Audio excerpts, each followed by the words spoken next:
Hello there. It is time to talk about Diablo 4, and specifically about what does it take to make an advanced build. A build that can hold up in Torment 4 and that will allow you to go ahead and destroy your enemies valiantly and quickly. If you want the basics, you can check out the video that I've already made about reaching the Torment 4. Right now, I will talk about the next step. And the next step is to deepen your understanding of synergies. What is a synergy? A synergy is a cooperation between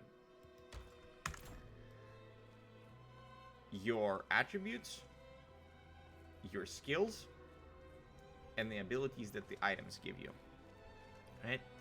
So when you make your build, or in the case of my first character, which is the Sorcerer, what I've decided to do is to combine lightning and ice. For a Sorcerer specifically, I think the key is to combine the elements, right? You don't have to have the ice to be a part of it, but it is highly recommended. In fact, when I began to make my build, I combined fire and lightning, right? I used Flame Shield as a defensive skill, and as my character grew in power, I switched from Flame Shield to Frost Nova, because Frost Nova is one of the few skills that the Sorcerer has that gives the vulnerable modifier to the enemies.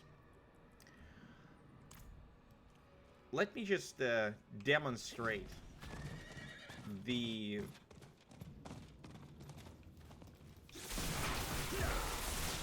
power of what this build can do, right? I'll just play silently for a bit and let you observe it, and then I'll explain how it works. Yeah. Lower the volume a little bit. Yeah, there we go. I'm not ready yet. Let's go find ourselves maybe an event of some sort. So the idea behind this build, or let's start with a general idea, right? The idea is to combine your items with your skills in a powerful way, right? And for this particular character, crowd control and disabling, right, is the key. It's not so much... It's not so much the... Oh, that was a little rough. It's not so much the huge damage bursts, although you do deal bursts of damage, as it is making sure that your enemies are unable to move, and then you use your ultimate ability, which is the unstable currents, to, you know, wreak havoc. So as you can tell, we are in a Helltide on Torment 4, and the monsters are level 80, right? They're a level above, which is okay. It's not optimal. Optimal, I think, is like 3 levels above. But let's do an event. Right, we got 8 minutes left before Helltide is over, and I'll just show you the effectiveness of destroying crowds. Practice this. So when we combine our skills for a class, in this case, Sorcerer, we need to understand that we're going to be giving something up, right? And in case of Sorcerer, in case of this particular build, I need time to do that. it doesn't have that much toughness to it, just because there's not too much armor on the wizard, on the Sorcerer, sorry. That being said, right,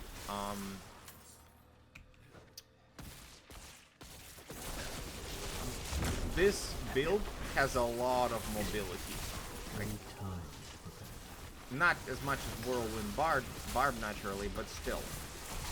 And if you play in the group especially, right? If you have like rogues near you, and you pull vulnerable enemies in with your teleport, you're just gonna give your team members a big old gift. So even if you play solo, right, it's still very potent, right? I only need to focus a little bit to ensure that I don't get bursted. But other than that, Torment difficulty seems like a bit of a breeze, right? Pun intended.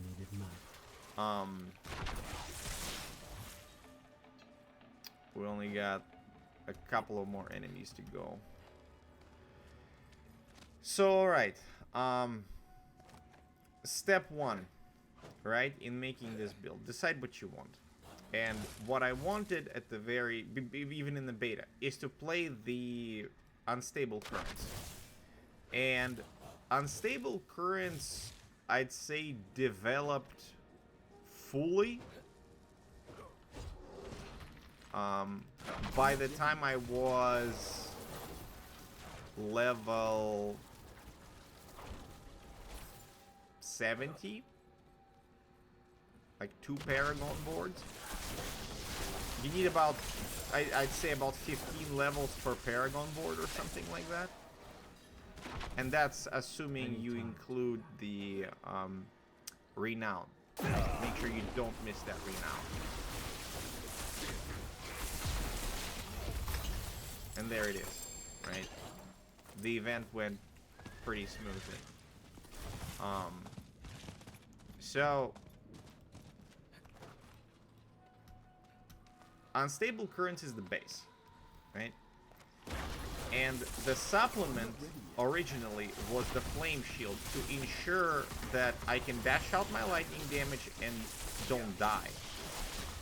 But later on, my barrier generation became considerably more powerful because I found a few items and upgrades. And now the disabling of the enemies through Frost Nova basically hit a double whammy. I am multiplying the damage with vulnerable, and I'm disabling my opponents so that I don't have to deal with a lot of damage input, right, from them.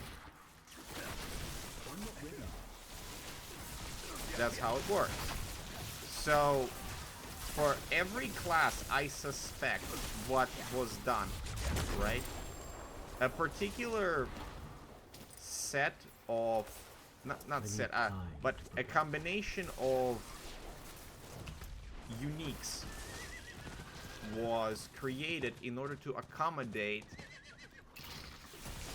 certain builds that, can happen. And for a wizard specifically, this mechanic of disabling and bursting is really, really important, right? And moreover, not only is that important, it is enjoyable. Like, as I'm running around or riding around, just killing things. Let me try to find the chest here. Actually, if I remember right, this is where we gotta go. Am I gonna make it there in time? Probably not, right? But we'll see if I can make it. I think that that's where the mystery chest is, usually in Fractured Peaks. Of course, this is gonna happen. Let's cut some time by teleporting. Alright. So, even if I don't open a single chest, that's okay. That's not the point of this presentation. The point is to show that when your items work together with your skills, and you are not wasteful with your resources, you can make a really powerful character. And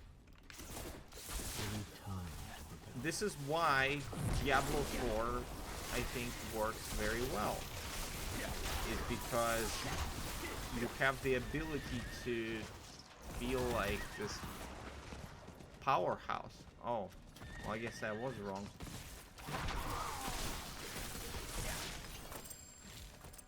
In the previous Helltides, there was the mysteries chest somewhere nearby. I guess there isn't one this time. Oh well. I saw one nearby earlier. Hey! Gift of Mysteries, there it is. Okay. Will I get 30 in 1 minute? Probably not. 52.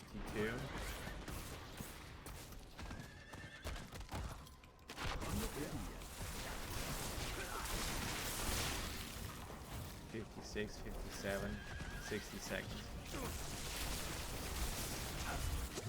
Any time. Bears can be dangerous. Yeah. I need time to do that. All right. 10 of them, maybe. Can you get 10?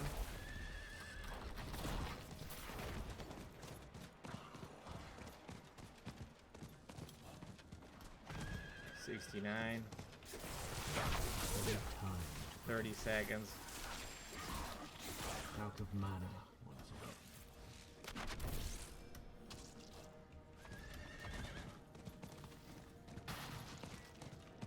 I forgot where the chest was. Oh, there it is. 10, 9, 8, 7, 6, 5. Oh, we got it! I actually got it. Wow. Okay. Alright. Okay. Oh, man. What a... That was not intentional. But anyway. Good addition. Good addition. To the VOD. Alright. So, here we are at level 79.5. We're nearly level 80, which means I will be able to open up these spoils from the bosses. I was participating in the fights against them.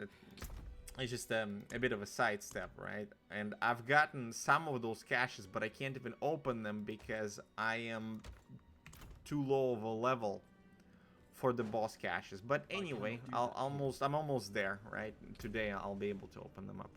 So yeah, how does one build that kind of a character? Step 1, don't waste your points, right? Or it's step 2, whatever. Do not waste your skill points. Decide on what you want to do. The only change that I've made between the early game and the mid game, or the mid game, I guess, and the late game, which is what I am entering, I guess, it's super late game, right? Is I switched from Flame Shield to Frost Nova in order to disable and burst people with damage. When it comes to Paragon board, of course, you should absolutely decide what kind of build do you want, right? So my build was always going to be my first character. It's going to be the crackling energy build. So when I picked my board, this glyph was obvious, right, to put in. And look at all those intelligence nodes that are just extending from it in order to make sure that it gets more bonus, right? So when you choose whatever it is that you do, you start with the crux of your ability, right? And then you supplement it. So the first node for me was the crackling energy node, which basically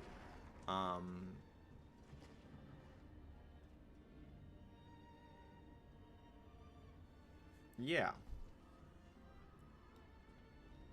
boosts his damage by a lot. Second, what was it? Stunning close enemies restores 10 mana. Resource generation is really important, right? I didn't go for the damage second. I went for the resource generation because you can't deal damage if you don't have the resource. The next board gives me the Icefall, which, yeah, killing a frozen enemy grants me more barrier. Just really, really tanky. And I have a total of, was it 20 more levels, which is 40 plus 2 more. So 42 more Paragon points. I gotta tell you that Paragon points are pretty tight on the boards. Like, when you're trying to put it together, well, you can play around with it and you have to give up a branch on your nodes. Like, you can see that it's not fully filled out for me yet. It's because I really wanted to connect my glyphs. And then after I connect the glyphs, I'm gonna have to fill in the, you know, magic nodes with damage to elites in this case, or a little bit of crackling energy damage. At this point in time, it is really tight. Because this bit of damage, right, at this stage of my character building, it's not gonna make that huge of a difference, but enabling my next legendary node and enabling another mechanic is crucial, right? So I will either just fill out the 4 boards that I have here, or I will add a 5th one, which is going to be the final one by the time I reach level 95 or something like that.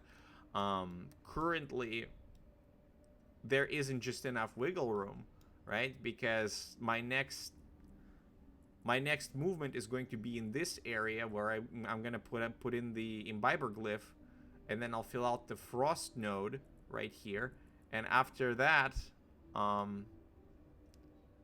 whichever one is gonna be closer for addition of the next board, which it looks like here is where I'm going to extend, right?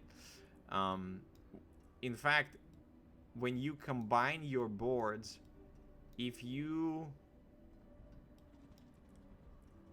figure out a way to save some skill points, never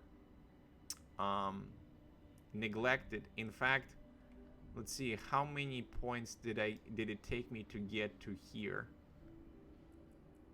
1, 2, 3, 4, 5, 6. And if I move from here, 1, 2, 3, 4, 5, 6. Well, what do you know? I guess I found a more efficient path, right, to get here. Let's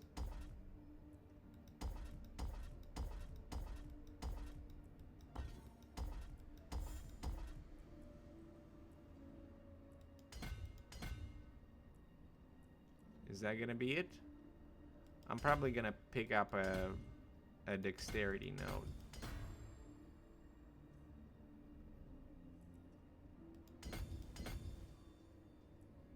Doesn't that make it more efficient? I think it makes it a little bit more efficient.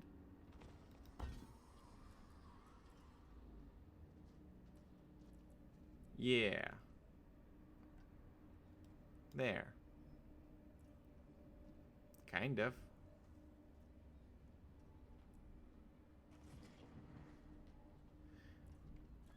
Right. I think I had 2 nodes left in here, right? Before at 1, 2, 3, 4, 5, 6. 1, 2, 3, 4. Yeah, it's a little bit more efficient. So basically, play around with your Paragon board, and whenever you can save a point in order to progress into the next branch, do so. And sometimes you might want to give up, you know, a few points, like these 2 points I could give up in order to reach the imbiber glyph faster.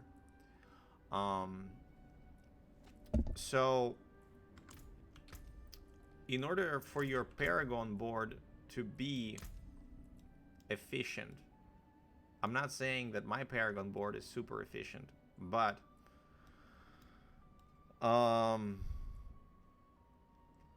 make sure that you have enough attributes in order for the secondary bonuses to be enabled. It seems like it's a little, but it can add up. It can add up. So these few nodes here and there with a little bit more dexterity, a little bit more willpower, this is what's going to make a difference between your secondary bonuses enabling and not enabling. So because I've planned to have the imbiber to be my next node, I rotated the board in such a way that when I get my nodes, the rare and the legendary, that it will be inserted in this glyph socket, right? And you can, if you read it, right, it says for every 5 willpower purchase within range, you deal more damage when you're healthy. And on this particular board, in this configuration, there is enough willpower nodes. There are enough willpower nodes to enable it, right? Especially when the imbiber reaches level 15, which I'm close to getting. You know, eventually I'll get it soon enough, right? Because there's like a level until I get here, and if I'm just leveling through the dungeons, I'll extend the range of it. But basically, yeah, there is a point of willpower here. 1, and it reaches down to here. So 1, 2, 3. 1, 2, 3, 4. Yeah. I just basically ensured that my glyphs are also fully functional.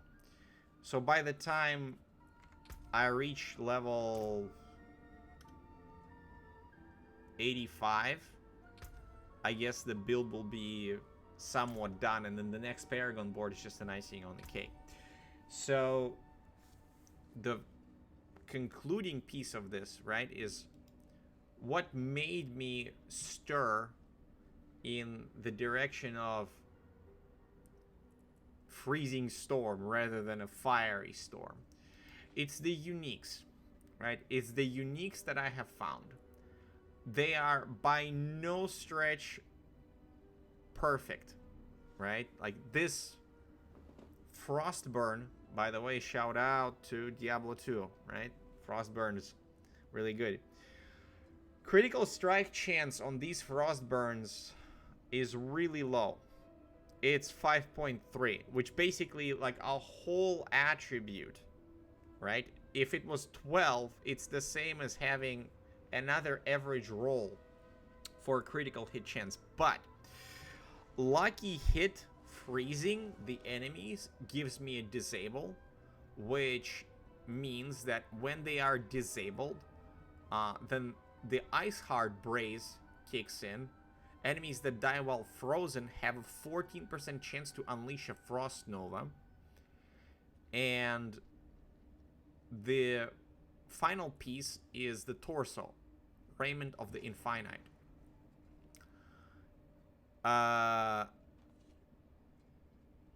After using teleport, close enemies are pulled to you and stunned. So I teleport, I pull them in, and then as they are stunned, they can get frozen, right? Especially when I unleash the Frost Nova, or I do a chain lightning, or I do an attack with a spark, because that can trigger more lucky hits. After that, if they die, then Frost Nova gets unleashed, and Frost Nova triggers vulnerable. And that's how the build functions, and that's how it works. So, as a wrap-up for this whole demonstration, which I hope you liked, and if you did, click the like button. It will help me grow. You can also subscribe on YouTube and Twitch, right? So, as a wrap-up, don't waste your points. Make sure that your rare nodes are, that your rare nodes are fully functional. And if you can get all stats on your gear, get all stats, because they are pivotal to enabling your rare nodes. As you can tell, for my, let's see, is it this one? For this node right here, I don't have enough willpower to enable it yet. Eventually I will, you know, as this board gets full. But if not for the all stat, I would not be able to do this, right? I can only do this because there is an old stat attribute on several pieces of my equipment. What do I got it on? Focus, my weapon, my boots. These three don't count. This one doesn't count because, well, it kind of does, but it gives me 1,000 life, so what have you. Anyway, all stats is really important, and that's how you make the build. I hope that you enjoyed this, and if you want to, you know, play together, just message me on social media, Twitter, Twitch, and I'll see you guys later. Take care, and I'll see you in Sanctuary.